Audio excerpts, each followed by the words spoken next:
안녕하세요. 캐나다 이민의 히어로가 돼보자 캐나다 이민 비히어로의 공인이민 법무사 알렉스 김입니다. 요즘 여러분의 캐나다 이민은 어떠신가요? 저는 너무나 기쁩니다. 그동안 오랫동안 기다리셨던 거의 대부분의 분들이 점수 하락으로 인해서 많이 초청을 받고 있거든요. 그래서 너무나 기쁜 마음으로 캐나다 이민을 준비하고 계십니다. 여러분들은 어떠신가요? 요즘 캐나다 이민의 추첨은 정말 큰 폭으로 하락을 하고 있습니다. 이런 상황에 아직도 캐나다 이민을 준비를 하고 있지 않은 당신, 또는 전혀 이런 하락이 여러분들에게 어떤 의미를 미치는지 디테일한 의미를 아직까지 모르시는 분들도 많습니다. 그래서 제가 오늘 준비했습니다. 익스프레스 엔트리 점수 하락이 여러분의 캐나다 이민에 어떤 긍정적인 의미가 되는지 그걸 한번 저와 함께 알아보시죠. Let's go! 근래 대폭 하락하는 익스프레스 엔트리 점수 하락이 내 캐나다 이민에 대체 어떤 영향을 미치는지 그 이야기를 오늘 한번 해보도록 하죠. 약간의 팁을 드리자면 나도 가능하다는 의미. 어떻게?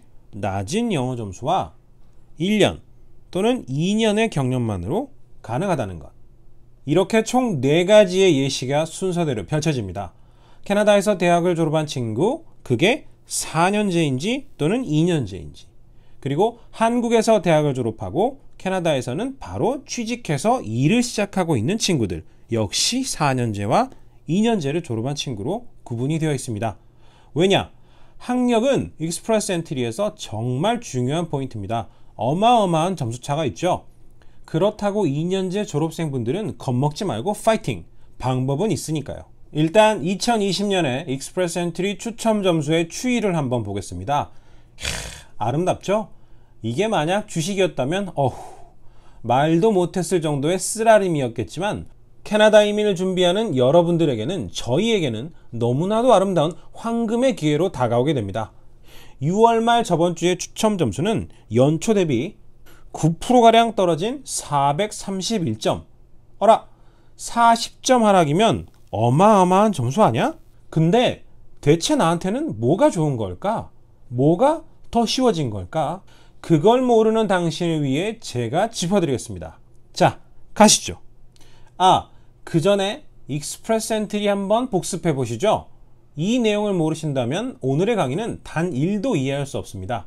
그러니까 이 진행 순서를 먼저 복습하셔야 됩니다. 저희 캐나다 이민에는 한국에서 살던, 캐나다에서 살고 있던 관계없이 모든 사람들이 공통적으로 지원할 수 있는 큰 시스템, 익스프레스 엔트리라는 이민 시스템이 있습니다. 이 시스템 밑에 3가지의 각기 다른 이민 프로그램이 있는데요. 경험 이민 CC, 전문 인력 이민 FSW, 그리고 전문 기술직 이민 FSTW가 있습니다. 각 프로그램의 작용 요건을 보고 나에게 맞는 이민 프로그램을 고른 후 캐나다 이민국 사이트에서 내 계정을 생성하고 거기에 디테일한 개인정보들을 하나씩 입력하고 나면 자동 점수 시스템에서 내 개인의 점수를 판단해 줍니다. 예를 들어 1200점 만점에서 알렉스 당신의 점수는 350점입니다. 등. 점수 계산의 요건들은 나이, 한국 경력, 캐나다 경력, 그리고 영어 점수, 캐나다 취업을 했는지 안 했는지, 배우자가 있는지 아닌지로 점수를 산정하게 됩니다. 이렇게 350점, 예를 들어 점수를 할당받은 지원자들은 대기 장소인 풀, 수영장으로 퐁당 빠지게 됩니다. 이 수영장에 대기하고 있는 지원자들만을 대상으로 캐나다 이민국에서는 2주에 한 번씩 추첨을 합니다. 로또처럼. 어떤 식으로 발표가 나는지 오늘의 추첨 현황을 한번 살짝 들어볼까요? 캐나다 이민국입니다. 오늘 2020년 7월 2일에 추첨 점수를 발표하겠습니다. 추첨에 해당되는 프로그램은 CC와 FSW 이 두 프로그램인데요. 다른 프로그램 지원자들은 다음 추첨을 기다리시기 바랍니다. 오늘 추첨으로 발행된 초대장은 총 3,500장으로 가장 낮은 지원자의 점수는 431점입니다. 431점에 걸린 동일한 점수 지원자들은 먼저 계정을 만든 순서대로 앞에서부터 자르고 3,500명에 딱 더 걸릴 듯 커트하겠습니다. 오늘의 추천 방송은 여기까지입니다. 다 초청장을 받은 여러분들 전부 축하합니다. 이렇게 초대장을 받은 지원자들은 이제서야 모든 세세한 정보들을 기입하고 각종 서류들을 첨부해서 이민국에 접수할 수 있는 기회가 생깁니다.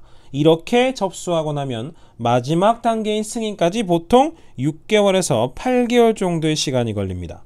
예전에는 조금 빨라서 한 4개월, 6개월 만에 나오는 친구들이 많았는데요.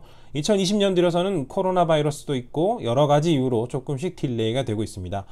여기에서 가장 큰 포인트, 나이 점수, 그리고 영어 점수, 경력 점수가 관건입니다. 나이는 본인의 힘으로 어찌할 수 없는 자연의 섭리이기도 하고 익스프레스 엔트리의 점수 하락하고는 전혀 관계가 없기 때문에 오늘 샘플 지원자들의 나이 점수는 모두 점수 하강이 시작되기 전인 29세, 그리고 역시 모두 다 동일하게 싱글입니다. 자, 첫 번째 지원자 갑순이. 갑순이는 캐나다에서 4년제 대학을 졸업했고요. 학교를 졸업하고 나서 받을 수 있는 워킹 비자인 포스트 그레이션 워킹 퍼밋을 3년짜리를 받아 현재 오피스 매니저로 캐나다에서 근무 중입니다. 이제 조금 있으면 캐나다 경력을 딱 만으로 2년을 채우게 되네요. 고등학교 때부터 유학을 와서 한국에서의 직장 경력은 전혀 없습니다. 만점이 9점인 IELTS를 자신만만하게 이 정도 점수를 받을 수 있다. 아하, 시험 공부 하나도 안 하고 봤네요. 리스닝 6점, 라이팅, 스피킹, 리딩 전부 다 7점씩 받았습니다. 이런 경우에 갑순이의 익스프레스 점수는 461점입니다. 물론 영어 시험을 공부하고 본다면 충분히 470점 이상을 받을 수 있지만 여기에서 포인트는 캐나다에서 경력을 벌써 2년이나 채우고 난 다음에야 이 점수가 된다는 거죠. 그렇다면 지금 현재의 상황은 어떨까요? 다른 거 하나도 변한 거 없이 동일한 갑순이의 프로파일이지만 2년이 아닌 꼴랑 1년만 경력을 쌓고 나면 점수는 과연 어떻게 될까요? 436점! 대박이죠? 묻고 따지지 말고 1년만 경력이 있다면 지금 당장 바로 그냥 이민 신청이 가능하다는 겁니다. 저번 주에 익스프레스 엔트리 추첨 점수는 431점이었으니까요. 자, 그럼 다음 타자 훤칠한 우리의 갑동이가 됩니다. 갑순이와는 다르게 캐나다에서 2년제 대학을 졸업한 갑동이는 PGWP 3년짜리를 받고 현재 캐나다 TD뱅크에서 Financial Advisor로 근무하면서 이제 곧 2년의 경력을 쌓아갑니다. 그 외 캐나다에서 은행을 가면 처음에 당신을 맞이하는 분들은 텔러라고 하고요. 은행원, 약속을 잡고 방으로 들어가서 계좌 오픈과 펀드, 모기지 등을 상담해주는 사람을 우리가 어드바이저라고 합니다. NOC B레벨입니다. 캐나다로 오기 전 한국에서도 다행히 회사원 경력이 있어서 해외 경력을 1년은 경력 클레임이 가능하죠. 이런 갑동이의 프로파일로 금년 초쯤에 470점 정도를 맞으려면 영어 점수를 리스닝 7.5, 리딩, 스피킹 7점, 라이팅 7.5를 맞아야만 합니다. 너무나도 높은 점수죠. 또는 은행에다가 스폰서 해주세요, LMIA를 해주시면 제가 50점의 이민 점수를 더할 수 있습니다 라고 해야 되는데 택도 없는 소리입니다. 은행에서는 절대 안 해줍니다. 꿈을 버리세요. 자, 하지만 과연 지금이라면 2020년 7월이라면 2년제 대학과 캐나다 경력 24개월 그리고 한국 경력 1년이 있고 영어 점수를 6점, 6.5, 6.6.5 앞에 점수보다 무려 1점씩을 적게 맞는다고 해도 갑동이는 무려 432점을 받을 수 있게 됩니다. 지난주 추첨 점수가 431점이었으니 432점으로도 오케이! 물론 변할 수도 있지만 IELTS 점수를 올리려고 노력해본 사람이라면 이 리스닝의 1점과 1.5의 차이는 간격이 얼마나 무시무시한지 알 수 있을 거예요. 실로 어마어마한 차이입니다.